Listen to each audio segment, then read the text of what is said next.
Hey all, TonyBing here. Hello and welcome to another guide video for Marvel Strike Force. Now, in yesterday's video we looked at the top 5 minions that were available. That's as of patch 0.31 for the game, and in tonight's video we'll be looking at the top 10 heroes and villains that are currently available in the game. Now, as always, I'll always mention with these video updates that when you have lists such as this, it is incredibly subjective, but I spent a lot of time in the game.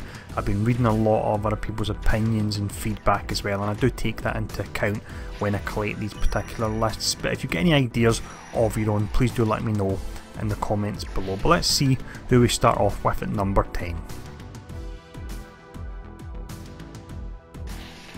Coming in at 10th position then, we have Elektra.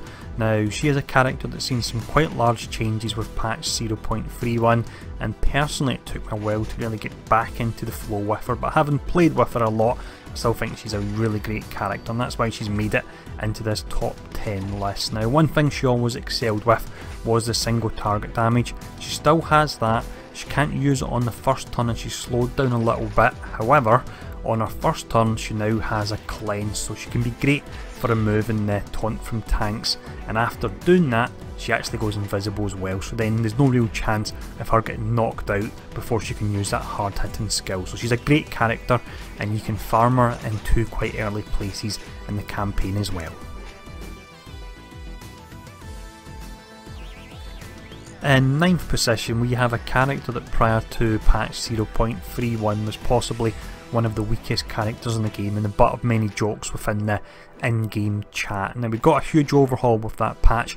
He is much better, hence his inclusion in this list. Now, on his basic attack he has the chance to apply a fence down, which is great for a tank.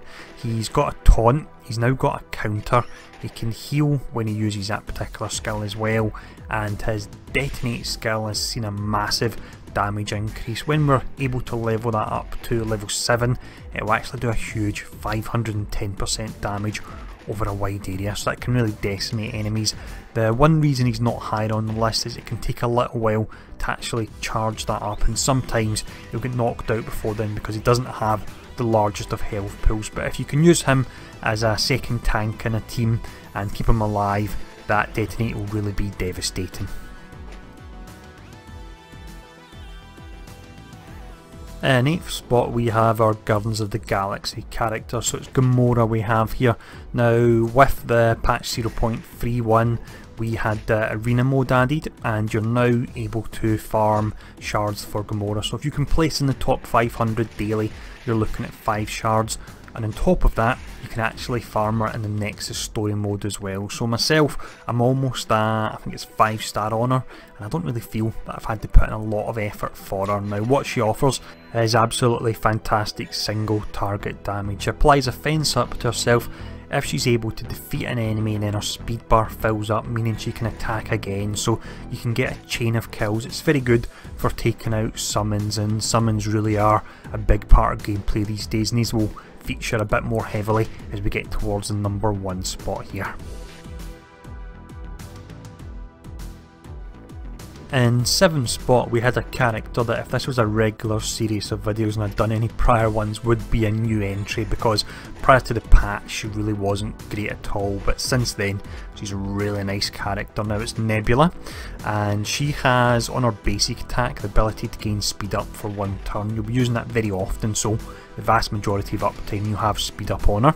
She also has the ability to gain 2 counter, and probably the biggest change to her, and this one really is incredible, is that on her ultimate, which when you upgrade it can be used every 3 turns, you also gain 2 evade. So basically you're looking at having speed up, counter and evade on her for incredibly high uptime, and it can make her really tanky. In some battles I've seen her manage to survive against multiple enemies. It's a great sight to see. In 6th spot we have our first summoner here, and as we go on with this video they will feature more heavily, because as of patch 0.31 summoners are incredibly powerful, perhaps too powerful, and I imagine when it comes to doing next month's top 10 video we'll see them drop down the list as our power levels are brought a bit more in check. But the first summoner we look at here is Norbu. Now, what I like with him is he has pretty nice survivability due to the fact that he has stealth on his basic. when it comes to his special skill, you only need to upgrade it one time in order for it to give you the chance to summon 2 minions. That will be hand minions, of course, that he would summon. They do a heap of damage. The one thing that makes him fall down a little bit further on this list than the other summons is when it comes to his ultimate skill. I don't find it as useful. His ultimate skill provides counter, which can be useful, but it's random who it selects, so it may pick a character that's not doing as much damage, such as a support or a controller class, and it really loses out a little bit as a result of that. In 5th position here we have another summon character, and we've got Kingpin this time. Now he's classed as a protector character. He's got an incredibly high health pool, it's one of the highest in the games, and the way his summons work is they'll actually tank for you, and he can bring in 2 at a time, so that's 2 opportunities to taunt enemies if they're hard hitting. So let's say you come up against a Black Widow and an Elektra team, you can have the 2 taunts taking their hits there. Now, as the reason he comes in ahead of Norbu, it's really down to his ultimate skill and his passive. So for the passive, at the start of a villain ally's turn, they have a chance for an ally to gain team attack. So if you put him in a team of villains, you can really see the damage add up there. When it comes to his ultimate skill, if this is fully leveled up, you can apply defense up to all allies, and bear in mind it's a summon character, you'll have additional allies, so it's more allies to gain that buff, and you can get a fence up to 5 allies as well there. In 4th position we have our first Avengers character, and it's Captain America. He's one that most new players get the option to buy him within the store, and I would say if you can afford it and if you're on the fence, I would say most definitely go for it. Now what makes him so great is that he has fantastic synergy with the Avengers characters in the game, and other Avengers characters that are available are all really strong at the moment, so if you're looking for an arena or a battlegrounds team, he can be a perfect leader for that. Now he's got high attack speed, so he can actually get his taunts in nice and early before the hard hitting glass cannons have a shot to fire off their skills. Regarding his synergy with the Avengers teams, he can provide them with energy, and also on top of that, the more Avengers that are in a particular team, if you've leveled up his passive, he'll gain an increased block chance, which can put his survivability way up as well. In 3rd position we have a controller character, and they're actually going to tie in with the character we look at in 2nd spot and work really well with them. So it's Quake we're looking at here. Now she can slow down enemies on her basic attack, and that's over an area, so I've seen that apply up to 3 enemies at a time, and when you actually hit level 4 with this, it will apply for up to 2 turns there. When we look at her special skill, it has a chance to remove positive effects, so you can take off taunts, you can take off speed up. Her ultimate skill is fantastic, it's one of my favourite ones in the game, both visually in regards to the damage it does, and it also applies a fence down to up to 5 enemies as well, so it can be really powerful. You whittle down the enemy's health and you also pull down their ability to do damage to you as well. Now the cherry on the cake here is actually the fact that she's really easy to farm, and I reckon she'll be my first 7-star hero because you can purchase shards for her through battlegrounds, through the raid store, and the raid milestones at the moment are offering shards for her as well.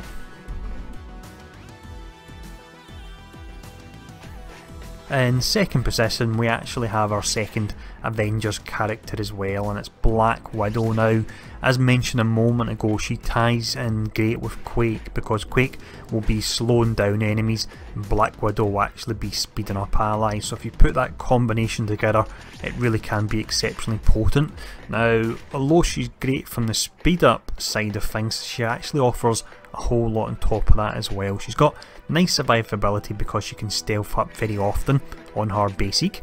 She can copy and remove positive effects from targets, and her ultimate skill can be an absolute lifesaver because it has stun on it, and not many characters in the game have that at the moment, so that can be really good for taking out dangerous characters. Personally I like to pair her up against a team that's got Hulk, and with the speed up and the stun you can basically take Hulk out for the entire match until you can whittle him down there. But let's have a look now and see who we've got in the number 1 position. So here we go. Of course it had to be Yonder. I don't imagine for many people playing the game at the moment, this will be much as a surprise because he's a really incredible character. He's a summoner, as mentioned. They are really powerful in the game at the moment. His class type is support, which is really a bit strange because support is generally healers and so on, but he's more about the damage side of things. You've got his main attack that can remove positive effects, so it's fantastic if you go up against maybe Drax and you can take away that taunt straight away on him. He has the ability on his special attack to summon 2 Ravagers and apply a fence up to them. If you get lucky and you get 2 Ravager boomers, it's basically game over for the enemy team because the damage they do over a wide area is exceptional.